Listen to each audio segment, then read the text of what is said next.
ద్వారా నాకు ఒక మిత్రుడి ద్వారా నాకు కూడా పంపించాడు. నాకు ఎవరైతే ఈ అవకాశాన్ని అందించిండో అతను నాకు దేవుడి కంటే ఎక్కువ.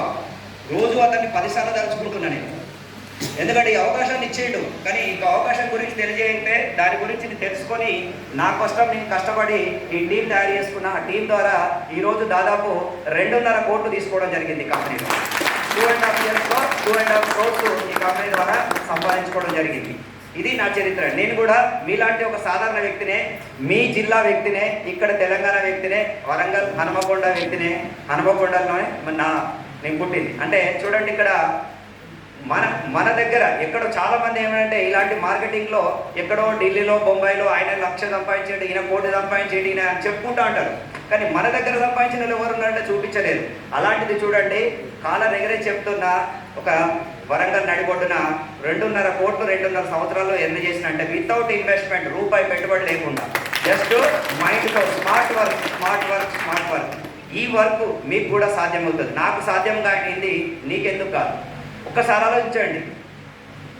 అద్భుతమైన అవకాశం. ఈ అవకాశాన్ని అర్థం చేసుకోండి. ఫస్ట్ ఏంటిది కంపెనీ, ఏంటిది, వాట్ ఎలక్ట్రిక్ వెహికల్ ఏంటిది, ఎలక్ట్రిక్ వెహికల్ ఎంత డిమాండ్ ఉంది, ఇవన్నీ నేను చెప్తాను ఇప్పుడు. అవన్నీ కూడా మీరు వీలైతే బుక్ ఉంటే రాసుకోండి, లేకుంటే మైండ్లో రాసుకోండి. మీరు 100% దీన్ని మాతో కలిసి ఒక 1 ఇయర్ జర్నీ చేయండి. ఇది విన్న తర్వాత మీకు అర్థమైతే ఖచ్చితంగా ఈ నైట్ నిద్ర పట్టదు. మళ్ళీ చెప్తున్నా. ఓకే, నేను ఒక చిన్న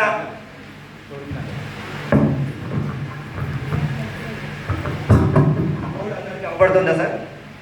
అందరికి అవపడుతుందా మేడం? రైట్. ఇక్కడ ఒక చిన్న కాన్సెప్ట్ చెప్తా మీకు. 1920లో 1920లో ఉన్నారా సార్? 1920లో పుట్టిన వాళ్ళు ఎవరు? అవునా కాదు? 1920లో పుట్టిన వాళ్ళు ఎవరు లేరు. మన తాతలు ఉంటారు. అవునా కాదు? 1920లో ₹1 సంపాదించినా హ్యాపీగా జీవించేదట. ఇది ఆర్థిక నిపుణులు చెప్పిన లెక్క, నేను చెప్పేది కాదు. నేను కూడా ఒక దగ్గర నేర్చుకున్నా, ఒక ట్రైనింగ్ ప్రోగ్రామ్. 1940లో ₹10 సంపాదిస్తే వాళ్ళు హ్యాపీగా జీవించేదట. ఒక ఫ్యామిలీ వాళ్ళ జీవనానికి ₹10 అవసరం పడ్డాయి. హ్యాపీగా అప్పు చేయకుండా జీవించాలంటే వాళ్ళకి ఇంత అవసరం పడ్డది. 1960కి వచ్చే వరకు ₹100 అవసరం పడ్డాయి. ఒక ఫ్యామిలీ హ్యాపీగా గడవాలంటే, ఎటువంటి అప్పు చేయకుండా వాళ్ళ ఫ్యామిలీ నడిపించాలంటే ₹100 అవసరం పడ్డాయి ఈ టైంలో. 1980లోకి వచ్చే వరకు ఇక్కడ ₹1000 అవసరం పడ్డాయి. ఒక నెలకు ₹1000 సంపాదించే వ్యక్తి హ్యాపీగా అప్పు చేయకుండా జీవించగలిగింది. 2000 సంవత్సరం వచ్చింది. 2000 ఇయర్స్లో 2000 సంవత్సరంలో ₹10,000 అవసరం పడ్డాయి. 2000 సంవత్సరం ఎంత కావాలి సార్? ₹10,000 సంపాదించిన వ్యక్తి మాత్రమే హ్యాపీగా ఉన్నాడు. మరి 2020కి వచ్చే వరకు ఎంత కావాలి సార్? ఎంత కావాలి? గట్టిగా పలకండి. లక్ష. ఊకే లక్ష అని పలికితే ఆ దేవుడు తదాస్తా అంటాడు. మనం పలకకుంటే ఏది కూడా ఏం పలకలేదో అదే అంటాడు. మనం పలకకుంటే మొహమాట పడి పలకకుంటే అదే తదాస్తా అంటాడు. ఏమి రాదు, జీరో. మనం ఏం పలకకుంటే జీరోగా ఉండిపోతాం. అలాగే మనం ₹1,00,000 సంపాదించాలని ఎలాగంటే ఊకే తలుచుకోవాలి. ఊకే తలుచుకుంటే ఒక మార్గం అందిస్తాండి. ఆ మార్గం నాకు కూడా చూపించిండు. నేను కూడా నెలకు ₹1,00,000 సంపాదించాలని కోరికతో కష్టతో అంటే ప్రయత్నం చేసిన ఒక దేవుడు అవకాశం ఇచ్చిండు. అవకాశాన్ని నేను తీసుకున్నా. ఇలా 2020 మరి ఉందా, అయిపోయిందా, వస్తుందా? ఇంకా అయిపోయి గతం 4 సంవత్సరాలు అయింది. 2024లోకి వచ్చినాం. మరి ఇక్కడ ఈ హాల్లో కూర్చున్న వాళ్ళలో మీరు చేసే వ్యాపారాల్లో ఏడిఎంఎస్ కాకుండా, మన ఏడిఎంఎస్లో మిత్రులు కాకుండా బయట నుంచి వచ్చిన వాళ్ళు, మీరు బయట మీరు వ్యాపారమే చేయొచ్చు, జాబ్ చేయొచ్చు, కుల వృత్తి చేయొచ్చు, ఏదో ఒక పని చేస్తున్నారు. ఆ పనిలో ₹1,00,000 సంపాదించే వాళ్ళు నెలకు ఎంతమంది ఉన్నారు సార్? చేయత్తారు. నెలకు ₹1,00,000 ఎంతమంది సంపాదిస్తున్నారు? ఒకటి మేడం శ్రీకాంత్. ఇది కాదు, ఏడిఎంఎస్లో వాళ్ళు కాదని చెప్పిన, నువ్వు సరిగ్గా వినట్లేదు. ఓకేనా? రైట్. ఒక్క మేడం, నిజంగా మేడం కోసం గట్టే క్లాప్స్ కొట్టాలి. ఈ హాల్లో ఒక్కరైనా ఉన్నందుకు సంతోషపడాలి. మేడం ఏం లేదు మేడం? సుధామాధవ్. ఏం చేస్తారు మీరు? Work, business. Great madam. ఒక 1 lakh నెలకు సంపాదిస్తుంది అంటే కొంచెం హ్యాపీగా ఉన్నది మేడం. హ్యాపీగా ఉన్నారా లేదు మేడం? ₹1,00,000 ఆదాయం ఉందంటే కొంత హ్యాపీగా ఉంటారు. మరి మీరందరూ హ్యాపీగా ఉన్నట్ట, కష్టాల్లో ఉన్నట్ట? ఒప్పుకోవాలి సార్. ఒప్పుకుంటేనే మనం రియలైజ్ అయితే బయటకు వస్తేనే మనకు అర్థమవుతుంది. ఎంతసేపు మనం అబద్ధాల్లో బతుకుతున్నాం. అందరిని చూసి మనం మంచి తెల్ల బట్టలు వేసుకొని లోపల చిరిగిన బని వేసుకొని పైకి వెళ్ళి మంచి కద్దర్ షీట్ వేసుకొని దాబుసరిగా వస్తున్నాం. ఒక ఛాయ్ తాగిపోయామంటే అబ్బా పర్సు మర్చిపోయించిన ఒక టీ తాగుదారా అంటే రాడు. అంటే అలాంటి పరిస్థితుల్లో ఉన్నాం. పైకి మాత్రం మంచి కద్దర్ షర్ట్ ఉంది. వాళ్ళు తాగిపిస్తానంటే పోతాం, మనం తాగిపోయామంటే మన దగ్గర సిల్లిగా ఉండదు జేబుగా. పైకి మాత్రం మంచి షర్ట్స్ వేసుకొని వస్తాం. అలాంటి పరిస్థితుల్లో ఉన్నాం. అంటే లోపటలో అంటే ఏమంటారు కదా వేడి పడ్డ లాంటి జీవితాల్లో ఉన్నాం.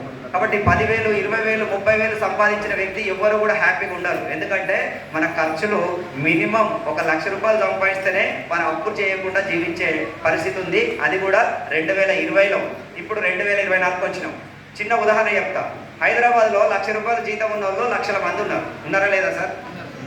సాఫ్ట్వేర్ ఎంప్లాయీలు 1,00,000 మంది ఉన్నారు. వాళ్ళు కూడా అప్పులలో బతుకుతున్నారు. ఈరోజు వాళ్ళు కూడా అప్పు చేయలేకుండా అప్పు లేకుండా జీవించలేకపోతున్నారు. కారణం ఏంటంటే మనకు ఈ 4 సంవత్సరాల్లో 2020 నుంచి 2020 వరకే నేను చెప్పింది 1,00,000 రూపాయలతో హ్యాపీగా ఉండేది. 2024 వరకు ఇప్పుడు 1,00,000 రూపాయలు సంపాదించడం కూడా హ్యాపీగా లేదు. ఎందుకంటే అది కూడా సరిపోవట్లేదు. 1,00,000 రూపాయలు సంపాదించే సాఫ్ట్వేర్ ఎంప్లాయీని అడిగినా అన్ని ఇల్లు కొన్నాడు ఈఎంఐ, కారు కొన్నాడు ఈఎంఐ, ఆఖరికి జేబులో ఉన్న మొబైల్ 30,000 మొబైల్ కూడా ఈఎంఐ. అన్ని ఈఎంఐలు పోను నెల లాస్ట్ వచ్చే వరకు ఇంకా 10,000 అప్పు చేస్తూ ఉంటాడు బయట పోయి. వాళ్ళని వీళ్ళని అడుక్కుంటూ అంటాడు. అంటే 1,00,000 రూపాయలు వచ్చినా ఆ ఈఎంఐలకు సరిపోతుంది. అంటే అయినా కూడా అప్పులు చేస్తున్నారు. అప్పు లేకుండా జీవించేదే హ్యాపీగా ఉండే జీవితం. అప్పు చేసే జీవితం హ్యాపీనెస్ ఉండదు. ఎప్పటికీ టెన్షనే. 2 నెలలు కట్టలేదనుకో, శాలరీ పోయి జీతం రాలేదనుకో, ఉద్యోగం పోయిందనుకో, ఏంటి పరిస్థితి? 2 నెలలు కట్టకుంటే వచ్చి కారు పుంజుకపోతాడు, వచ్చి మొబైల్ వాడు వచ్చి ఇంటికి కూడా కూర్చుంటాడు. మన ఏదైతే ఈఎంఐ తీసుకున్నామో వాళ్ళు వచ్చి ఫైనాన్సర్ వచ్చి ఇంటికాడ కూర్చుంటే మనము అన్నీ తీసుకుపోతుంటే బాధపడాల్సి వస్తుంది. మరి కాబట్టి ఇలాంటి జీవితం హ్యాపీగా ఉండదు. ఎప్పటికీ టెన్షన్ జీవితం అది. ఈఎంఐ అంటేనే పెద్ద టెన్షన్. ఏ రోజు కట్టకుండా ఇంటికి వాళ్ళు వచ్చి గడబడి చేస్తుంటారు. ఇలాంటి జీవితం మనకు ఈఎంఐ లేకుండా కోరాలి. ఆర్థిక స్వాతంత్రం అనేది లేదు వ్యక్తులకు. 1,00,000 రూపాయల కంటే ఎక్కువ సంపాదించాలి. నేనేమంటున్నంటే మరి 2040 గతం కదా మనకి ఇప్పటి వరకు గడిచిపోయింది. ఎవరు చెప్పేవాళ్ళు లేక గడిచిపోయింది. మరి 2040 వస్తుందా రాదా? మనం ఏం పని చేయకుండా కాలం గడుస్తూనే ఉంటుంది. కాలాన్ని ఎవరైనా ఆపగలుగుతారా సార్? మన చేతుల్లో ఉండదు. కాలాన్ని ఆపలేమో, మనం పెరిగే రేట్లని ఆపలేము. అవునా సార్? పెరిగే రేట్లను ఆపగలుగుతారా మీరు? కాలాన్ని ఆపలేరు, పెరిగే రేట్లను ఆపలేరు. మీ చేతుల్లో ఉన్నది ఒకటే, ఏంటిదంటే మీ ఆదాయాన్ని పెంచుకోవచ్చు. దానికి సమానంగా మీ ఆదాయాన్ని పెంచుకోవచ్చు. పెరిగే రేట్ల ప్రకారం, అవసరాల ప్రకారం మీ ఆదాయాన్ని పెంచుకోవచ్చు. ఇది ఒకటే మన చేతుల్లో ఉంది. మరి ఎంత కావాలి? 2040లో ఎంత కావాలి? ప్రతి 20 సంవత్సరాలకు ఎంత పెరిగినాయి సార్ రేట్లు?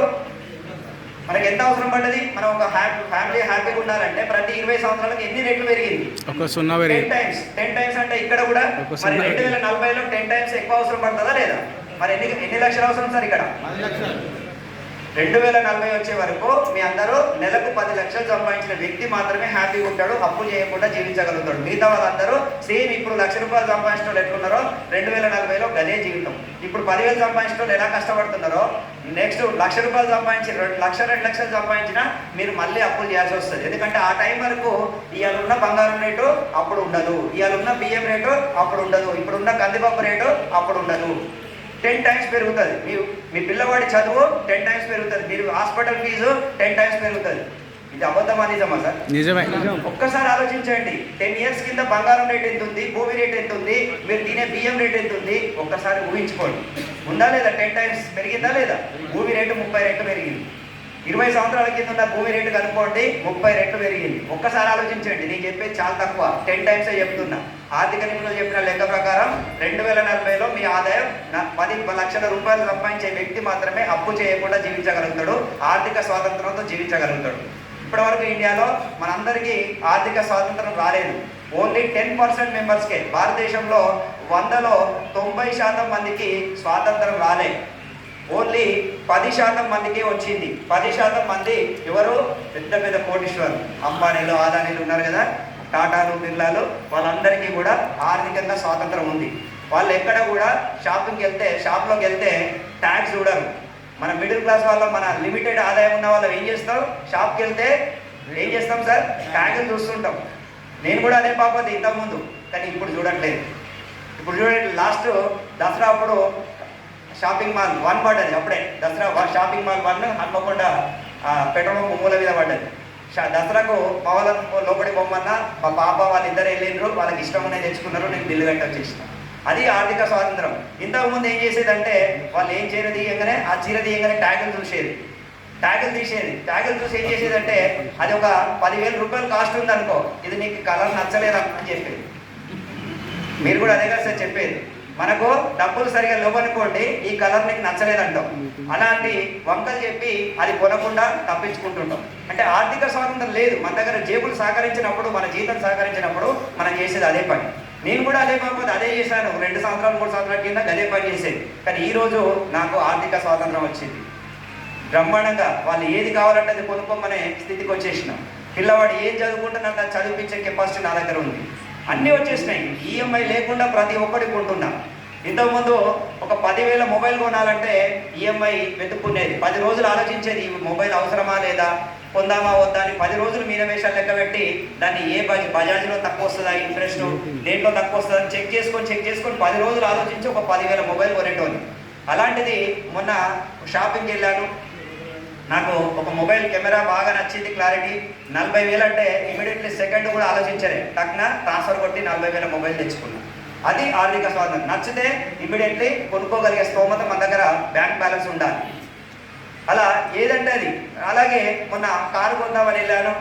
ఒక 8 months క్రితం కారు తీసుకున్నా, మేము ముంగట్నే ఉన్నది టాటా పంచ్. షోరూమ్కి వెళ్ళిన తర్వాత ఇంతకుముందు నేను కారు కొన్నది ఈఎంఐ 5 సంవత్సరాల నుంచి ఈఎంఐ కట్టి మొన్ననే తీరింది. అది ఇంకా 1 సంవత్సరం కిందనే తీరింది. 5 ఈఎంఐలో కొన్నా. అప్పుడు కొన్నది ఎంత, 5 లక్షల కారుకే 5 సంవత్సరాలు ఈఎంఐ కట్టుకుంటూ వచ్చిన. ఇంతకుముందు పరిస్థితి నాది. కానీ ఈరోజు ఈఎంఐ అవసరం లేదని చెప్పి 12 లక్షలు క్యాష్ పెట్టి గంట సేపట్లో క్యాష్ పడేసి కారు కొనుక్కొని వచ్చినాం. ఒక బిస్కెట్ ప్యాకెట్, మీరు పిల్లవాడికి ఒక బిస్కెట్ ప్యాకెట్ కొన్నంత ఈజీగా నేను ఒక కారు కొనుక్కొని వచ్చిన. అది నా ఆర్థిక స్వాతంత్రం. అది నా వెనుక ఏడిఎంఎస్ ఉంది కాబట్టి ఆ బలంతో నేను ఏదంటే అది సాధించగలుగుతున్నాను. అలాగే మొన్ననే హైదరాబాద్లో ఒక విల్లా కొనుక్కున్నా. 1,25,00,000 డూప్లెక్స్ విల్లాని తీసుకోవడం జరిగింది. అది కూడా ఈఎంఐ లేకుండా. అది కూడా ఒక్కసారి ఆలోచించండి, ఎంతటి అద్భుతమైన జీవితం వచ్చిందో ఒక్కసారి ఆలోచించండి ఏడిఎంఎస్ ద్వారా. ఇలాంటి జీవితం మీకు కావాలంటే ఖచ్చితంగా మాతో కలిసి వర్క్ చేయండి. మీరు ఇప్పటి వరకు ఏదేదో ఎక్కడెక్కడో చిన్న పనులు చేస్తున్నారు, చిన్న వ్యాపారాలు చేస్తున్నారు కావచ్చు. మరి దాంట్లో నిజంగా మీరు కోటీశ్వరులయ్యే అవకాశం ఉందా? ఒక్కసారి ఎవరైనా నేను చేసే పనిలో ఖచ్చితంగా నేను ఫలానా ఇయర్లో కోటీశ్వరుని అవుతా, నేను రిటైర్మెంట్ వయసు వచ్చే వరకు కోటీశ్వరుని అవుతా నమ్మకం ఉందా? ఎవరైనా ఒక్కరి నమ్మకం ఉంటే చేయొద్దండి ప్లీజ్. చూడండి, చేయలేదు, ఎత్తలేరు. ఎందుకంటే నమ్మకం లేదు. వచ్చే 10,000 20,000 బతకడానికే సరిపోతుంది తప్పితే మనం పొదుపు చేసుకోవడానికి అవకాశం ఉండదు అక్కడ.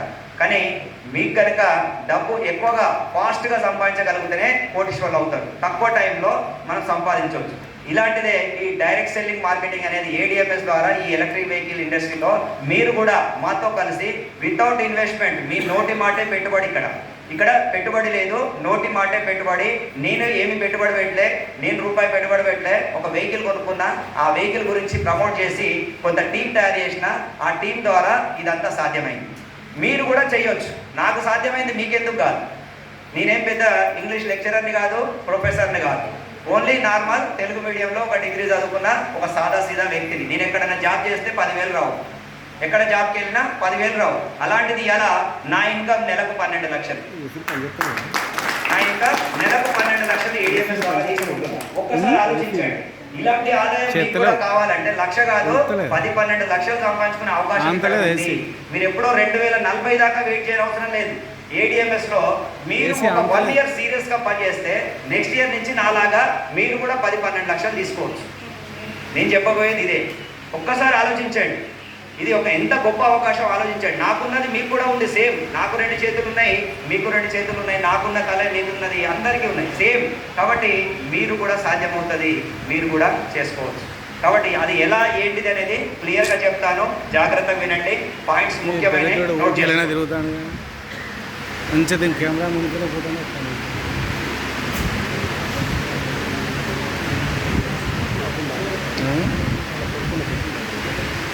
పోతాను. అవునా?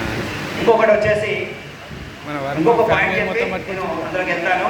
మీకు వచ్చేసి ఒక్కసారి ఆలోచించండి. ఇక్కడ చాలా మందికి హార్డ్ వర్క్ తెలుసు. ఇంకా టికెట్స్ కొంతమంది ఇవ్వలేదట. లంచ్ కాడ మీకే ప్రాబ్లం అవుతుంది. టికెట్ లేని వాళ్ళు కొనుక్కోండి. ఎవరైనా కొత్త వాళ్ళు వచ్చి ఉంటే ఫస్ట్ తీసుకోండి.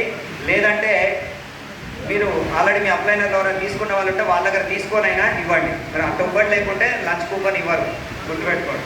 లంచ్ కాడ ప్లేట్ ఇవ్వరు. ఆ టోకెన్ అది ఉంటేనే మీకు ఇస్తారు. ప్లీజ్ ఇంకా తీసుకునే వాళ్ళు ఉంటే మీ అప్లైనర్ సంప్రదించి తొందర తీసుకోండి. ఓకే, ప్లీజ్ ఒక్కసారి అందరు కాస్త ఇంటి వినండి. ఎవరైనా తీసుకునే వాళ్ళు ఉంటే అటు వెళ్ళి మాట్లాడండి. మిగతా వాళ్ళందరూ చూడండి, ఇటు డిస్టర్బ్ కాకండి. ఒక్కసారి బాగా నేను చెప్పేది బాగా గమనించండి. స్మార్ట్ వర్క్, హార్డ్ వర్క్ అనేది తేడా తెలిస్తే మీ లైఫ్ చేంజ్ అవుతుంది. లేదంటే అలాగే ఉండిపోతారు. ఇప్పటి వరకు మీరు చేసినంతా కూడా హార్డ్ వర్క్ అంటే బాగా కష్టపడి పనిచేస్తున్నారు, కానీ పెద్దగా ఇన్కమ్ రావట్లేదు. నేను